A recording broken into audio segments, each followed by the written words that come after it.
O nosso corpo ele foi desenvolvido aqui na Terra, com as condições da Terra, ou seja, uma vez a aceleração da gravidade, né, que a gente chama de 1G, né, condições de pressão, temperatura, né, muito estreitas. Se você pensar, o corpo humano é a coisa mais frágil que tem no espaço. Por isso, quando você fala de exploração de Marte, para outras coisas, o ponto principal é como manter a tripulação viva durante esse tempo todo, né, e atuante, operacional. Nosso corpo, quando chega primeiro, durante a decolagem, você tem vibração, muita vibração. Nosso corpo, né, não gosta muito de vibração, né? Esse é um problema. Mas dura pouco num foguete propelente sólido, que costuma ter vibração maior. Aí você tem G, aceleração. Vai subindo, na subida a gente tem em torno de 6 Gs, na Soyuz, no ônibus espacial era limitado a 3 Gs. Mas você tem o G na subida, vai pressionar na cadeira. O corpo também não gosta muito de ser pressionado desse jeito. Eu era piloto de caça, piloto de teste, então eu costumava ter G bastante, não? Já voava com 8 Gs, 9 Gs com F-16, por exemplo, dá para puxar 9G a baixa altura. Aí você chega lá, você tem o contrário, você tem 0G, ou microgravidade, por causa da dinâmica da estação espacial, você tem essa impressão de falta de gravidade, tudo flutua, só que o seu corpo não sabe que você está no espaço. Aí eu vou dar umas explicações de engenheiro para coisas médicas. Para os médicos que estiveram assistindo aí, me desculpe, mas depois você dá uma explicação mais técnica disso. Então, nossa bomba de sangue está aqui, coração, né? Para bombear para baixo, logicamente, é mais fácil do que bombear para cima. Então, o corpo tem uns mecanismos que ele ele dificulta o fluxo para baixo e facilita o fluxo para cima, né? O pessoal até chama batata da perna como segundo coração e assim por diante. Mas com esse sistema a gente consegue manter mais ou menos a pressão homogênea no corpo, no pé e na cabeça, né? Para não ficar muita pressão no pé e pouca pressão na cabeça. Sim. Ótimo. Só que quando você chega no espaço, o corpo não sabe que você está lá. Esses sistemas continuam funcionando. Então você fica com baixa pressão na parte de baixo, nos pés, fica o pé gelado e assim por diante. Você sente que está... E alta pressão na parte superior. Então você vai ter dor de cabeça, coriza, a pressão do olho aumenta, vai lá para a estratosfera. Enxaqueca. Você sente o coração batendo aqui no pescoço, aquela cara inchada, tal, uma sensação esquisita. Então isso é redistribuição de líquido no corpo. Dura quanto tempo isso? Dura uns 3 dias até que o corpo começa a achar soluções. O corpo é esperto, né? Fala assim, pô, por que tem alguma coisa errada? E você ficou 10 lá, né? Então deu para se adaptar bem. Dá para sentir isso. Aí o corpo fala assim, pô, qual que eu vou fazer primeiro? Reduz o seu batimento cardíaco. Então, uma pessoa normal tem um batimento cardíaco em torno de 70, 72, aí, né, em situação normal, sentado aqui. E quando você chega lá, você está com um batimento cardíaco chega a 55, 57, Caramba. Batimento de corredor de maratona, atleta, sei lá, né? E às vezes você sente um nome que eu nunca vou lembrar, é como se fosse uma arritmia, sabe? Como se faltasse um batido, sabe? Você sente aquela sensação meio esquisita, os médicos sabem o nome exato disso, mas não resolve ainda, né? Ou seja, essa redução de batimento. Próxima coisa que o corpo faz é começar a se desidratar.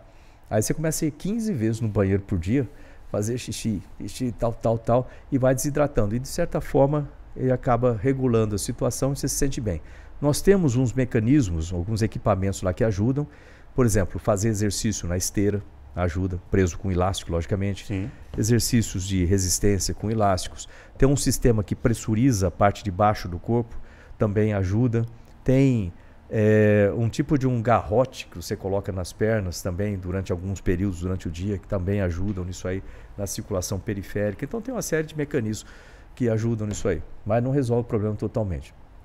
Aí outro aspecto, perda de densidade óssea. O nosso corpo, de novo, é muito esperto, vamos dizer assim, se não precisa, ele descarta.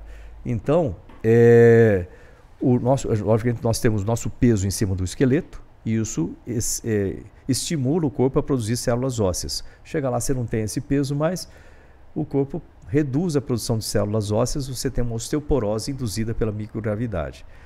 E isso varia de organismo para organismo. Você fala assim, todo mundo tem exatamente a mesma coisa? Não, depende. O cara mais fortão, chega lá, ele vai ter menos efeito? Não, às vezes ele tem mais efeito de um cara magrinho, entendeu? Então depende do organismo das coisas. Eu, por exemplo, não perdi quase nada de massa óssea no espaço. Mas eu sempre tive uma densidade muito alta. Então a gente faz DEXA scan, né, medida de densidade óssea antes, Sim. depois, faz bastante isso. Aí outra coisa, radiação.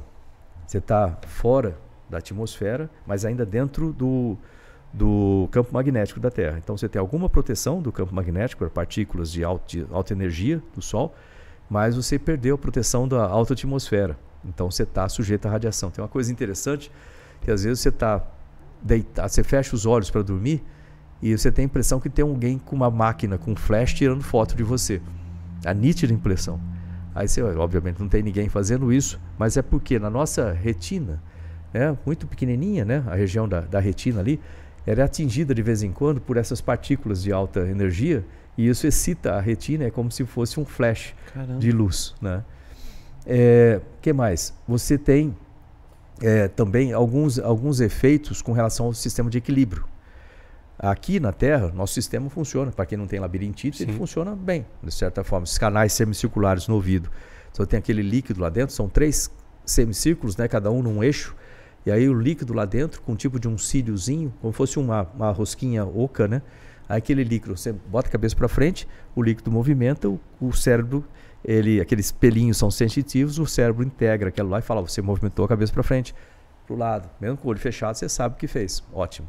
Esse é um sistema que a gente usa. O outro é por causa da gravidade, você tem o tátil, né? Então eu estou sentado aqui, o meu peso está na bunda, você sente que eu estou sentado, essa parte de baixo é aquela de cima. Ótimo. Terceiro, os olhos. O olho, estou vendo aqui, se eu inclinar, eu vejo que inclinou, assim por diante.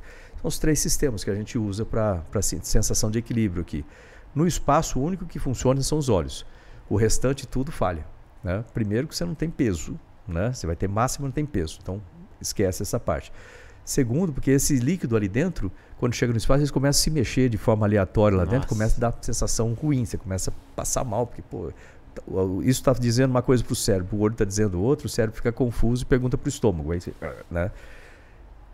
Mas o cérebro também é esperto. Demora uns 3 dias, ele corta essa informação e você não sente mais, você pode fechar os olhos, se você inclinar, você tem que olhar para ver se você está inclinado ou não. Depois, quando você volta, demora umas 8 horas para o sistema entrar online de novo, né? Então, tem muitos efeitos interessantes. Tem outros, né? Eu podia passar um tempão falando. Mas no meu caso, que tem consequências até hoje? Tem. Aí, quando você volta, você vai ter algumas sequelas, vamos dizer assim, de voos espaciais. Ele mexe no sistema cardiovascular, altera coisas do sistema cardiovascular, altera o sistema hormonal, altera o sistema imunológico. Todos os sistemas que dependem de um certo equilíbrio acabam sendo alterados no espaço. Você pode ter... Cada um vai ter respostas diferentes, pode ter efeitos depois. Alguns ficam com problema na visão, né?